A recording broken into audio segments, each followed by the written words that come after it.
नमस्कार प्यारे बच्चों, मुझे पूरी उम्मीद है कि आप अपने पहले सत्र की परीक्षा से तो चिंता मुक्त हो गए होंगे।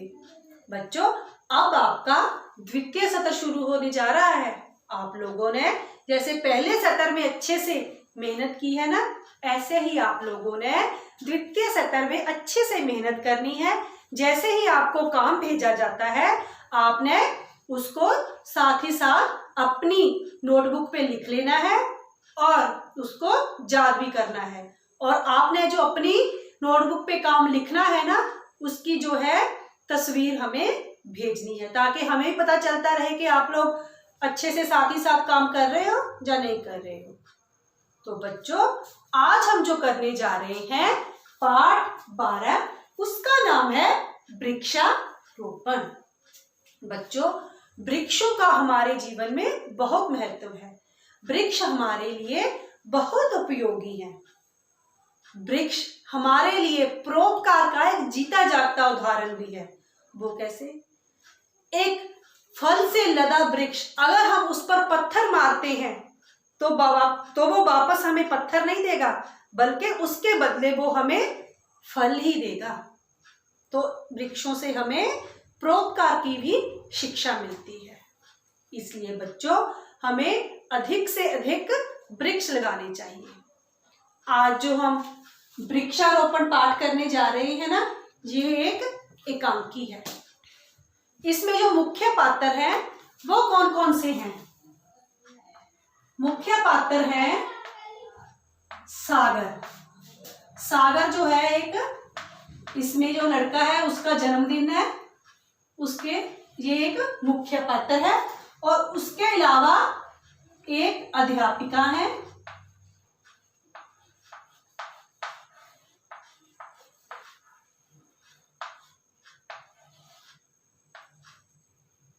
इसके अलावा कुछ अन्य पात्र हैं, राजू, सरिता, सौरभ, ये कुछ और पात्र हैं।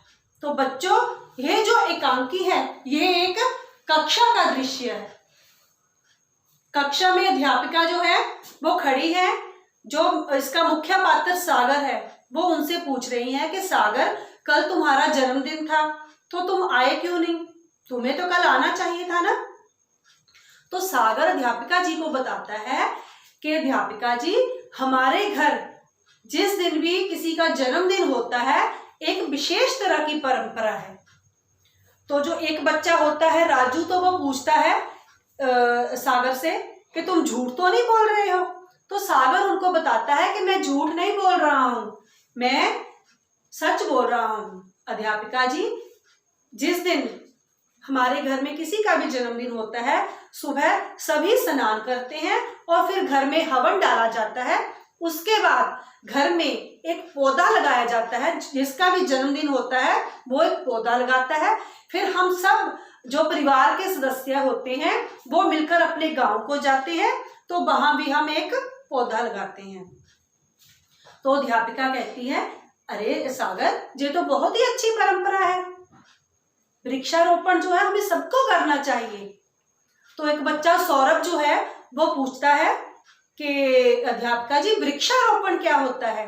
तो अध्यापिका जो है उनको बताती है कि जब एक छोटे पौधे को उस दूसरी जगह पे ले जाया जाता है, वहां जाकर उसको जमीन में गाड़ दिया जाता है, तो उसको वृक्षारोपण कहते हैं। फिर अध्यापिका सभी बच्चों को बताती है जो वृक्ष है वो किस तरह हमारे लिए उपयोगी है। उपयोगी का क्या अर्थ होता है?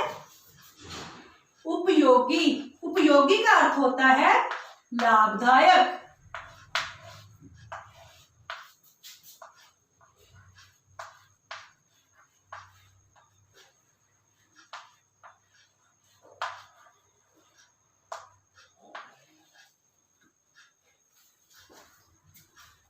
तो अध्यापिका जो है वो वृक्षों का महत्व बताते हुए कहती है कि जो वृक्ष हैं वो हमारे वातावरण को शुद्ध करते हैं। वृक्षों से फर्नीचर के लिए लकड़ी मिलती है, इससे जो है घर में खाना बनाने के लिए लकड़ी काम आती है। इसके अलावा वृक्षों से हमें फल मिलते हैं। वृक्ष जो है वर्षा के कारण जो भूमि कटाव होता है ना, उसको भी रोकने में हमारी मदद करते हैं। इसके बाद अध्यापिका उन बच्चों से कहती है कि बच्चों, आपने भी अधिक से अधिक जो है वृक्ष लगाने हैं।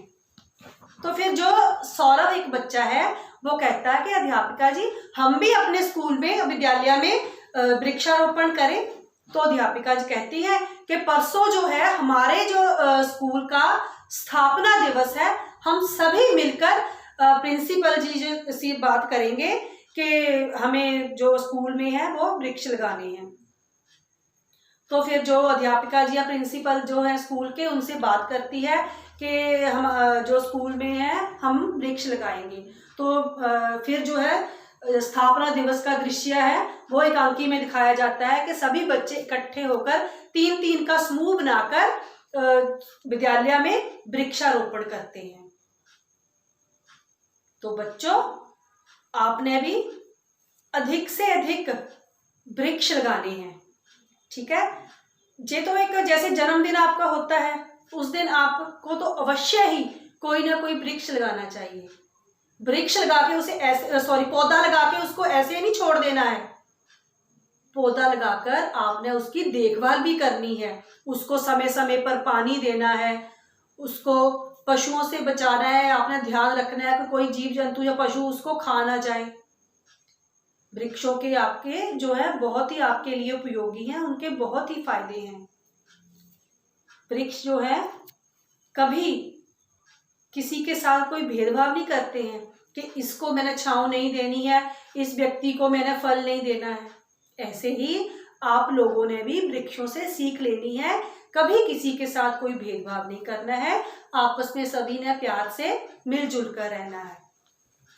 तो बच्चों, मैं आपको पीडीएफ में जो प्रश्न उत्तर भेजूंगी, आपने वो अपने उत्तर पुस्तिका में लिखने हैं, ठीक है बच्चों। आपने अच्छे से पढ़ना है। धन्यवाद।